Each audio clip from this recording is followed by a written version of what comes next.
यो कपाल लुकु गरेर राख्दैन बाबाले भन्। मोबाइल मात्रै हेर्छ भन् बाबु। कानमा कानमा लाएर भन्। हेलो आमा भन्नु। यो पापा यो बाबाले कपडा पठाउनु भन्। यसलाई पाइ गर्नुस् भन्।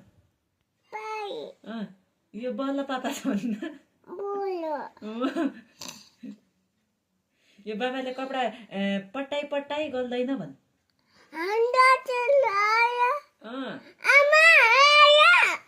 बाजे भन्।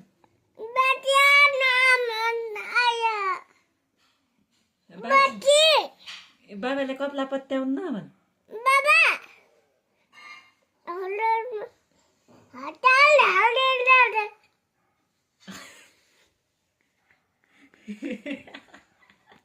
यो बाबाले कपाल लुकु लुकु गर्दैन भन्न। कपाल झा झा मात्रै गर्छ भन्न बाबा। यो बाबा